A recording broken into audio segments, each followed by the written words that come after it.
solve this, then this is just a practice. Okay, we already know that A intersection B, by the definition of intersection, is a subset of A, and this is really by the definition of intersection, because this is how we defined intersection. According to us, A intersection B is the set of those elements of A which are also in B. Okay, so directly from the definition we are getting this. Now we want to prove the reverse inclusion. Let, we can take X, but let's just take another variable name Y. Let Y be an element in A. Okay, now then if Y is in A, then Y must also be in A union B. Why? Because A is a subset of A union B. Then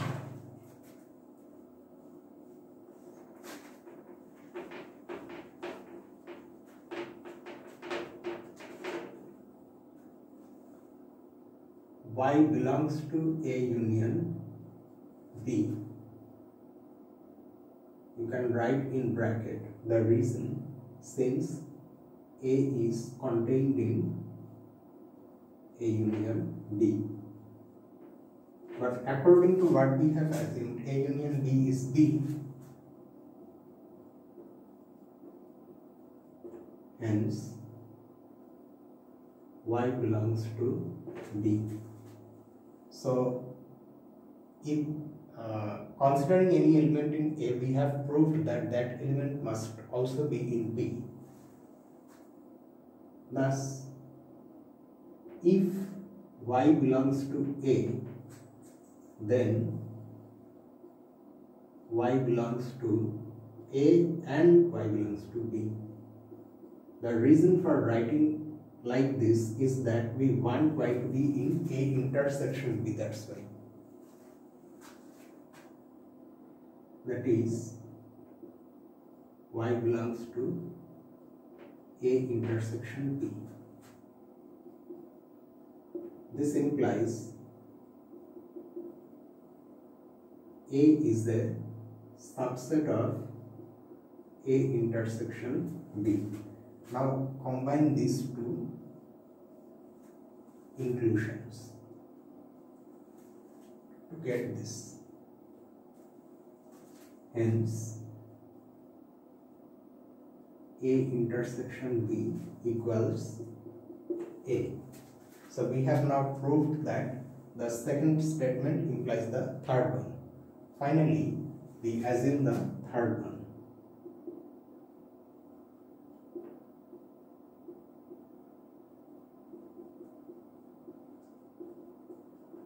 Assume this. Then we have to prove that A is a subset of B. But now it is very easy. Since we know that A intersection B is equal to B intersection A using commutativity of intersection, and this by definition is a subset of B, and this is given to be equal to A, we have A is a subset of B. Okay, that's how, assuming this, we have proved the first one. So we have got a cyclic structure of implications like this. This implies that A union B equals B. This implies A intersection B equals A, and this in turn implies this. So from this cycle or cyclic structure, you can see that if you assume any one of these, say we assume this one, then automatically these two follow. This one follows directly, this one follows indirectly. First, from here we can get this one, and from this one we can get this one. So if this is true, both this and this are true. And just like that, you can verify the other two cases, where you assume start with this one or you start with this one. Okay, so that's how the statements are logically equivalent. This, however, this part is understood. Once we have written this much, then we can conclude. Hence, the given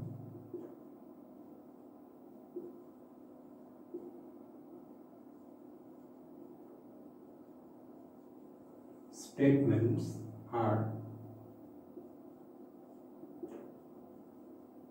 logically equivalent.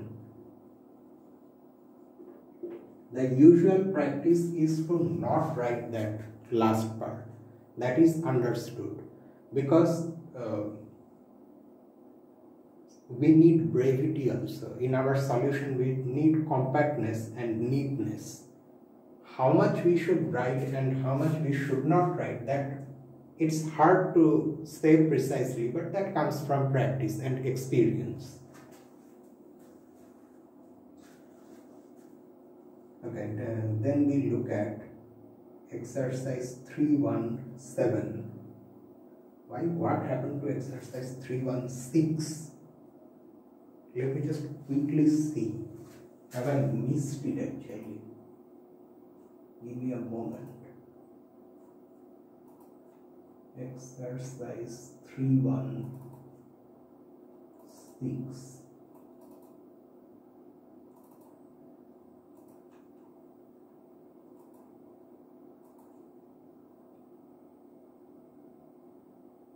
Oh, exercise 316 asks us to prove proposition 3128.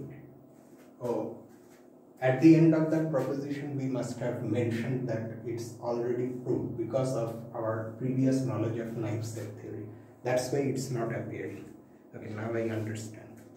So let's look at the seventh one.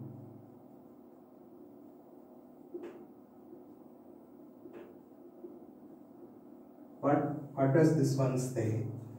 Here we have three sets. Let A, B, C, D sets show that, okay, so here they are asking us to show something that we have already used in this solution. Anyway, show that A intersection B is a subset of A and it's also a subset of B, these basic things. Furthermore,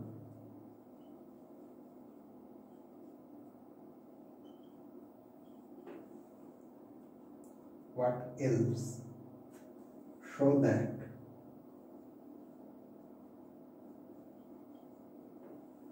C is a subset of A and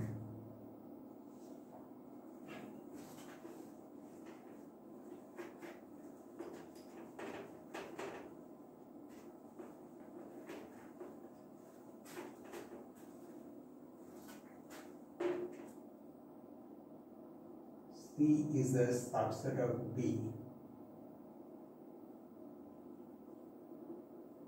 if and only if, so it's both ways. C is a subset of A intersection B, right? Then in a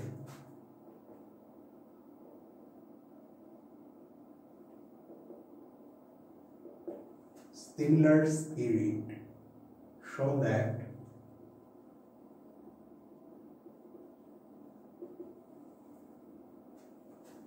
then the union, the similar things with union, both A and B are subsets of their union.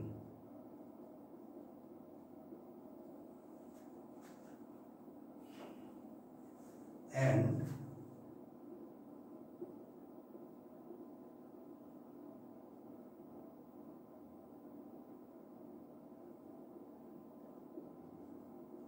furthermore that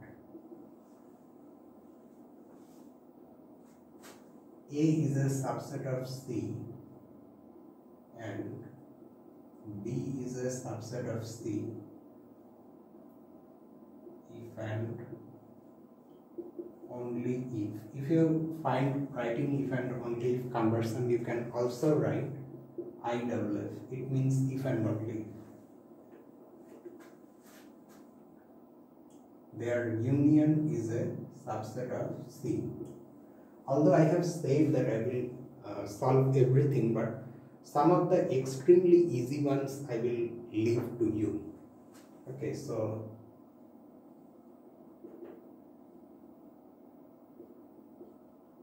try, no, I should not say try, do it yourself, because you should be able to do this one.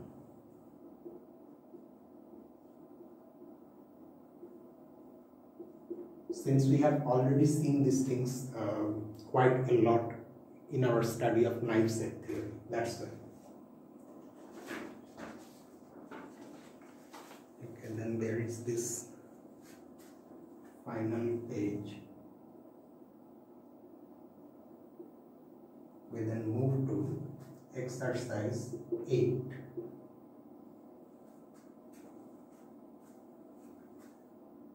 Let A and B be sets. Prove the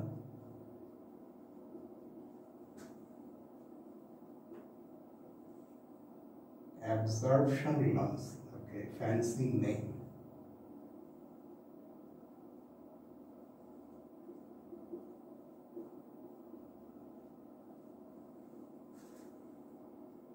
A intersection A union B equals A, and A union A intersection B, because this is a subset, this is also equal to A. This also I leave to you.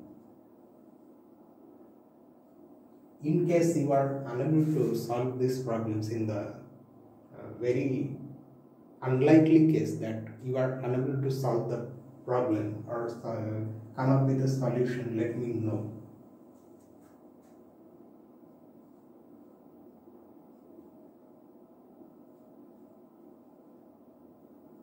If you are unable to write a solution to any of these problems, that just simply means that you have not understood either union or intersection. Something like that will happen, which is it's not that you have to be able to write it in the first try, but we have to always try and improve ourselves.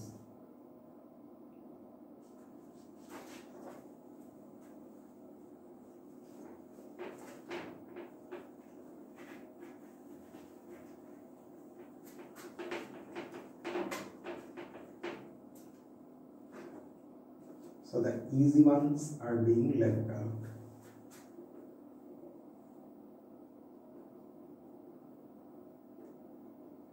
Then exercise 9.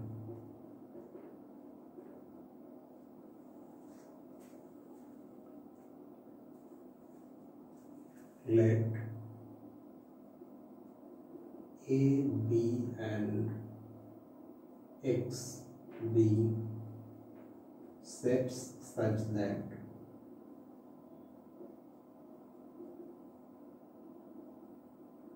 A union B is equal to X and A intersection B is empty.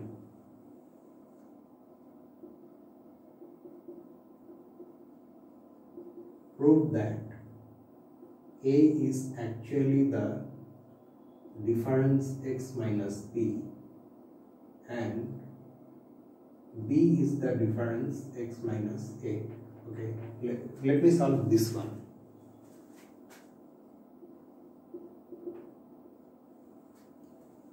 In the language of set theory, I mean, although we may know this already, but I have not mentioned it here. A and B are, I cannot say a partition because I am not sure that they are non-empty. No, I cannot say that. However, this is the situation, so I have to prove that A, for example, I first try to prove this one. A is equal to x minus b. For that, what shall I do? When we see anything in set theory that I have to prove that a set is equal to another set, the way to proceed is to show that each is a subset of the other. That's the procedure, because that's the definition of equality also, in a sense. So let x belong to A.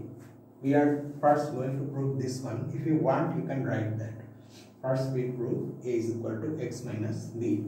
So let x be any element in A, right? Then x belongs to x,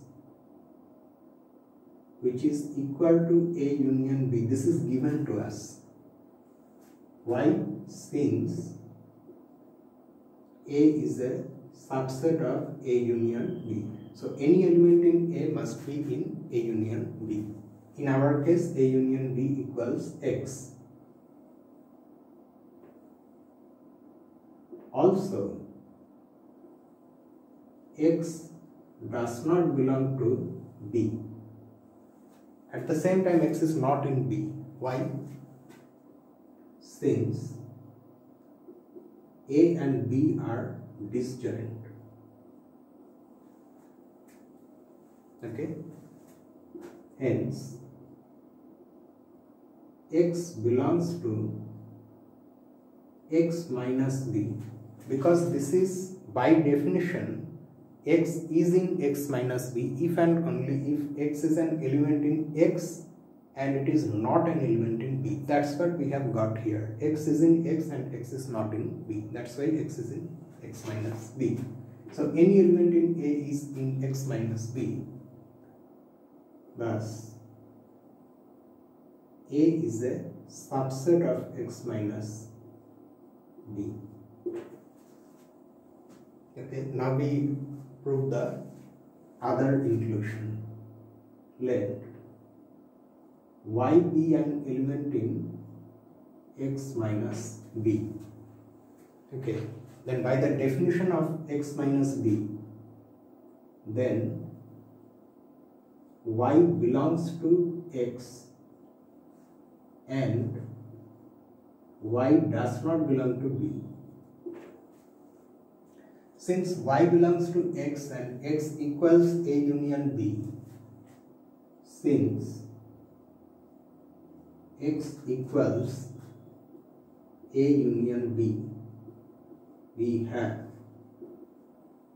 y belongs to A or y belongs to B. But we already are given that y does not belong to B. Since we already have y does not belong to B, it must be the case that y belongs to A, because y has to be in A union B. So if it is not in B, the only possibility is that it has to be in A. There is no other choice.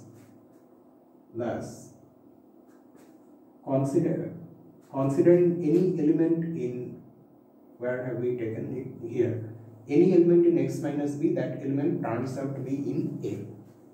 So x minus b is a subset of A. Now you combine these two containments, these inclusion relations. So A equals x minus b. In a similar manner, we can prove this, which I am leaving to you. Okay, so you have to complete this solution. Either you can proceed for this one also, either you can proceed like this, or somehow you can use this itself in proving this. Try that one, okay, try that approach. Instead of going for it from scratch, you try to use the already proved identity, I should not say identity, but equality to prove this one. If you don't get it, let me know. Okay, so here you have to complete the solution.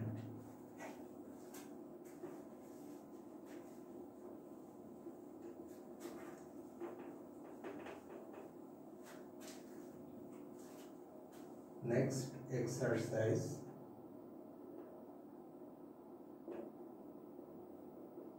So what this one says,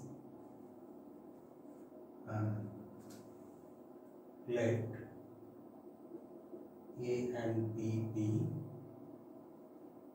sets. Show that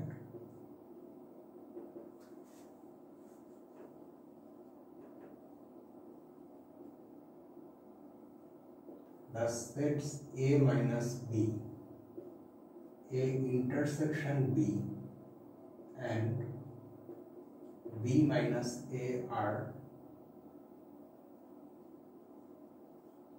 mutually disjoint and their union is A union B. I think we have already seen this in naive set theory. In any case, I am leaving this to you. By the way, mutually disjoint means if from this list of 3 sets you take any 2 and take their intersection, that is going to be empty. That's what mutual disjointness means. And their union is A union B. Let me remind you of the place where we have seen this.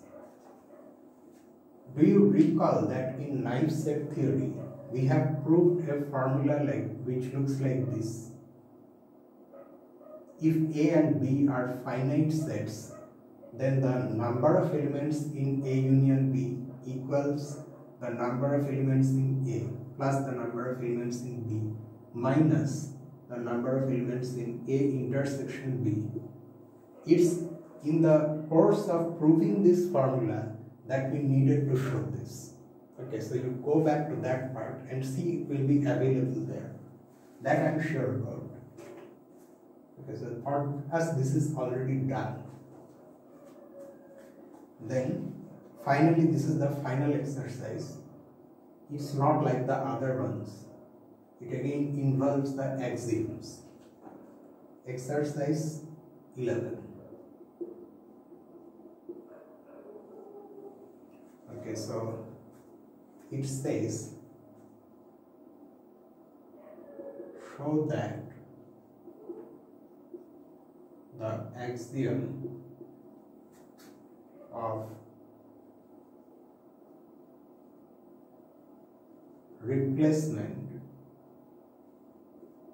implies the axiom of specification.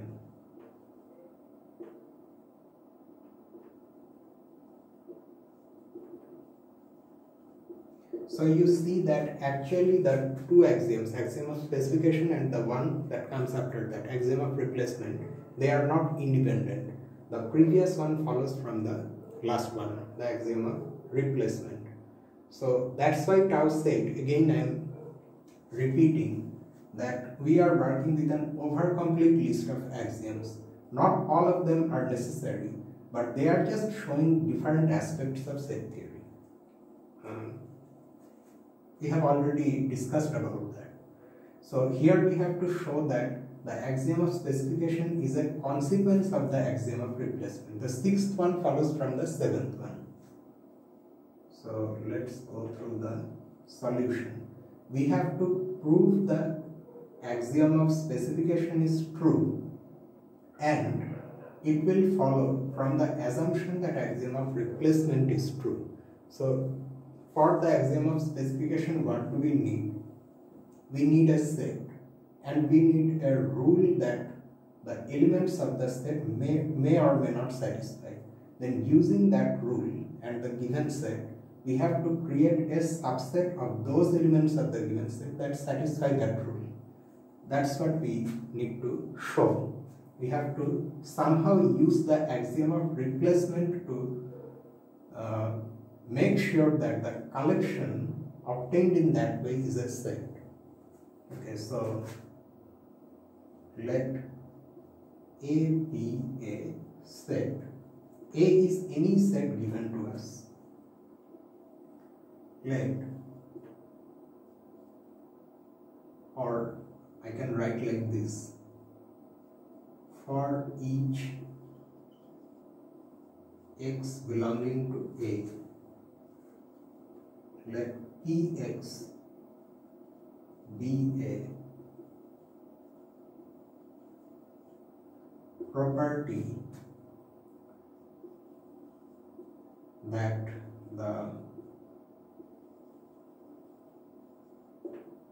or property pertaining to x, I can write like that, property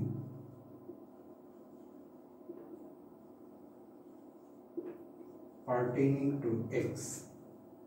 Let me make it clear once more, although we have written it again, before. That is, Px is either true or false.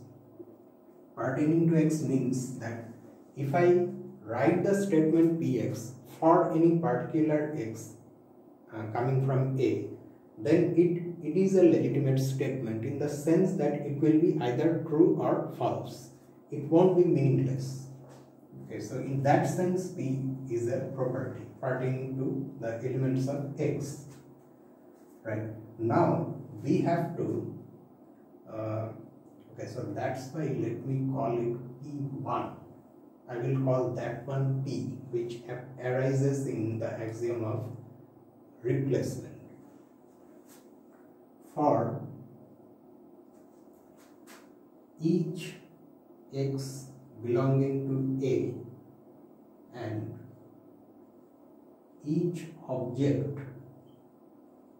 Now we are going to consider the condition for the axiom of replacement.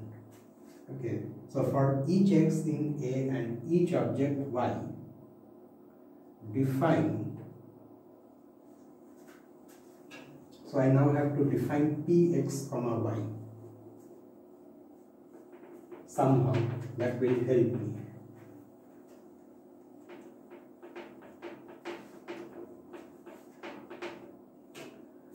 How shall I define it? Object y, define Px comma y to be the statement.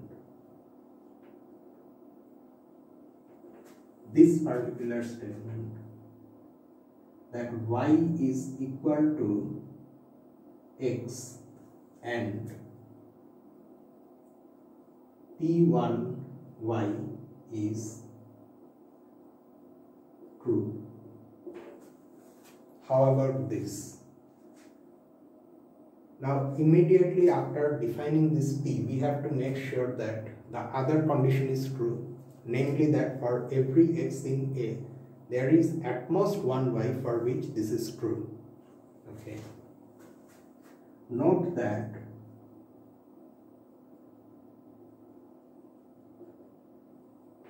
for every x belonging to A, there is at most one y for which P1y is true. Which y? Y is equal to x.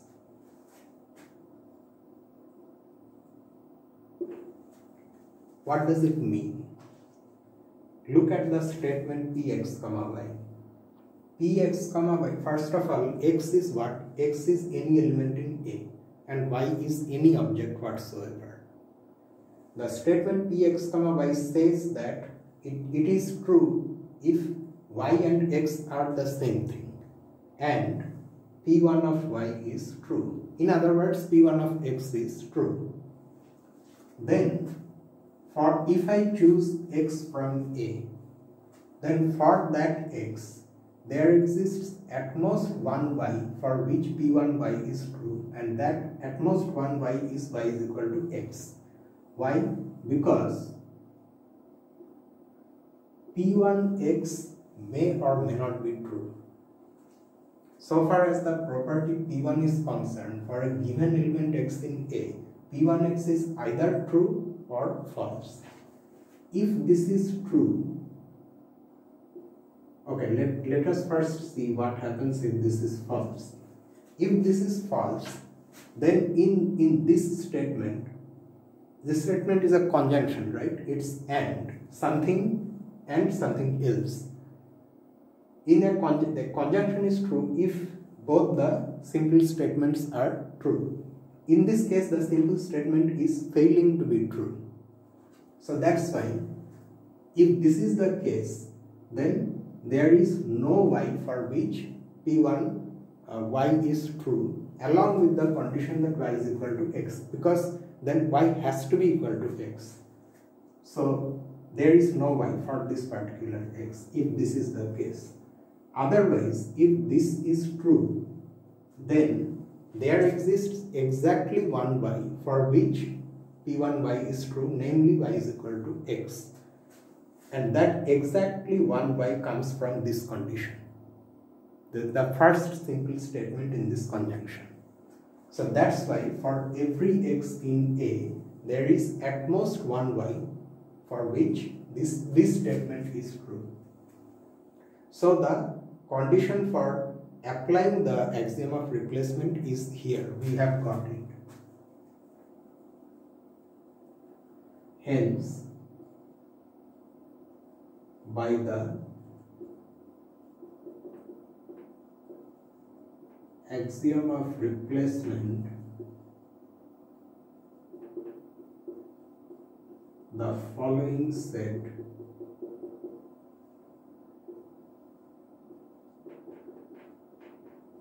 exists: y such that px, y is true for some x belonging to A. But what have I achieved here?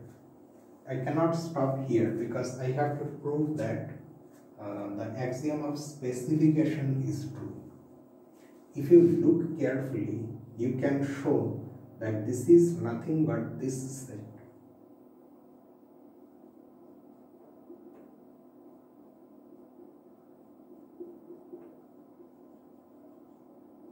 The fact that these two sets are equal, it has to be actually shown.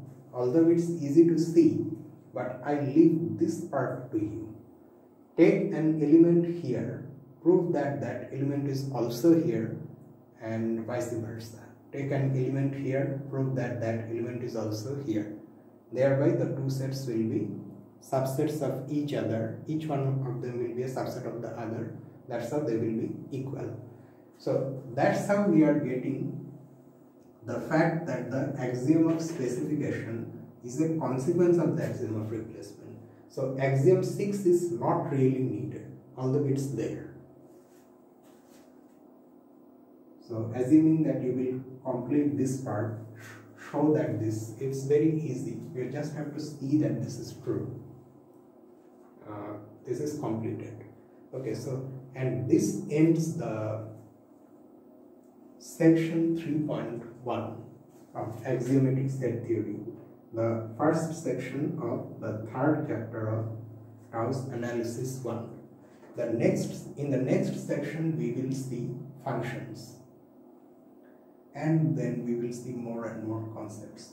This entire chapter, the third chapter, is devoted to set theory, functions, finiteness of sets, and those things. In the fourth chapter, using these things and our prior knowledge of the system of natural numbers, we will start constructing the system of integers from scratch. Okay, and then from there we will go constructing the system of rational numbers and then real numbers. Those things will come, and eventually we will reach chapter 8, where we will see infinite sets. Okay, we have some time before we get to those parts. So with this, I end this series of videos. I mean, end this series of videos, I should not say that, because I have to say about functions also. Okay, so this is not the end. Okay, sorry, this is not the end. In the next part, we will start functions. That will be the second section. If you are new here, I have to keep saying this. It sounds so awkward, but since this is YouTube, I have to anyhow say this. If you are new here, subscribe to my channel. If it helps me a lot, and do the usual things that the other YouTubers say. Okay, you get the point. Have a nice night. This is me, Lucifer, signing off from the mathematical room.